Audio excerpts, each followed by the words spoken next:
Kuyintokozo kakhulu ukukhuluma nawe kuyitshaneli kaMakupastor ningi sibonga nje leli thuba. uNkulunkulu akulonde ekubusise. Konke okuzamayo kuphumelela. Akube unyaka webusiso kube unyaka wempumelelo. Inamba isenze kuphela kusona 9 ekseni ya 5 ntambama kuphela nakhona ukwenza ukuthi kube kuhle uma ingumlandeli wesesele namba. Uma ungena umlandeli Nkosi yami. Izikhuze yabo. Na ungawusense WhatsApp ungasenza SMS. Ungawufonele ebusuku. Ngangifonele ekseni before 9. Sibheka la iphupho elikaPuleng Lingane. I don't know if uzolibiza kahle igama but isPuleng Lingane noma uPuleng Lengane ngazi Lengane Puleng Lengane o Puleng Lingane. Uthi morning pastor ngibubeke usisi wami ekhulele sekwesibili ngibuphakile leli phupho. Baningi abantu abaphupha umuntu ekhulelwe. Yani uma uphupha umuntu ekhulelwe kungasho into ehlukahlukene. Komunye kungasho 1, komunye ngasho 2, komunye ngasho kunye ngoba kuncike ukuthi lowo muntu loyo usuke etshelwa ukuthini lo phawu lokukhulelwa kuye kulowa muntu loyo suke mbona yabo. So number 1 asithi ke number 1 ngokujwayelekile uma uphupha umuntu siyasithatha njengophawu luhluma ekhulelwe ngoba lungasho ukuthi kungenzeka lo muntu ukhulelwe noma ke vele uzokhulelwa abusiswe ngengane kungekudala. Amahubo 113 verse 9 inyumba uyayipha ukuphatha umuzi ibe ngunina othokozayo wabantwana. Hallelujah. Kanti uSamuel wokuqala chapter 1 verse 27 ngamkhulekela lo mntwana uJehova unginikile lokho engakucela kuye. So vele kuyenze kuphuphe into enzeka exactly nje ubuyiphuphile ephupheni. Number 2 futhi uma uphupha umuntu kuyaba uphawu esingathatha njengoluhlume ekhulelwe ngoba lungasho ukuthi kungenzeka sesifikile isikhathi sokuthi wena uqobo ukhulelwe ngemva kokulinda isikhathi eside.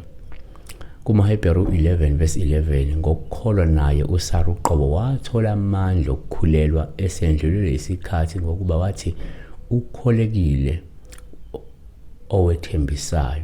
So kuyenzeka vele uthola ukuthi kuyenzeka uphupha umuntu ekhulelwe walento ishudweni zokukhulelwa. That is why sometimes unophupha umuntu enengane kanti wena uzoba nengane. Yabona uphupha ubona umuntu ethethe ingane encane phethe ingane encane ukhulelwe wena. Mongesethi condom ungenzeka wena ukhulelwe.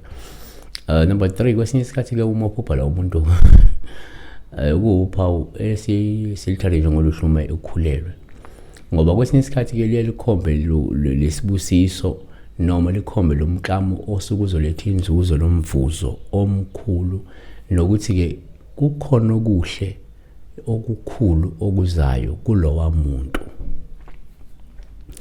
Amahubo 37 verse 4 zithokozise ngoJehova yikhona ezakukunika okufiswa inhliziyo yakho. Ukuthi kungenzeka okufiswa inhliziyo yakhe noma asebenzela phe kwakho ayikhandla ngako kungahle kumlethela umvuzo omuhle maduzane.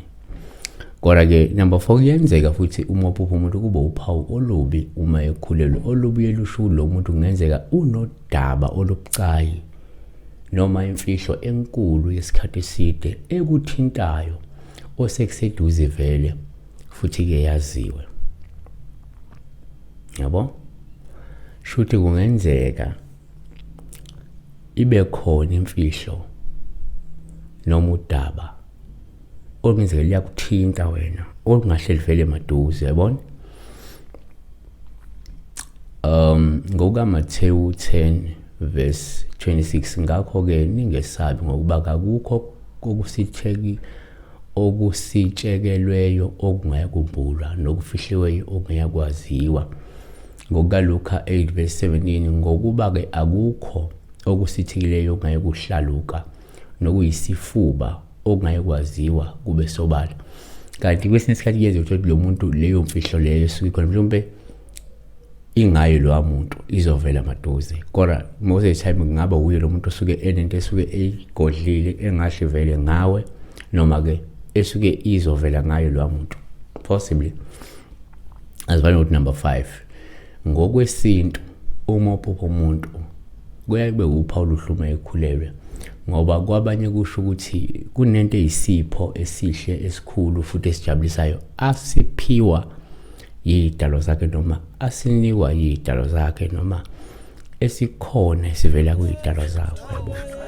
Siyabonga kulesibheka la ukuthi umuntu ekhulelwe enesizwe esikhulu.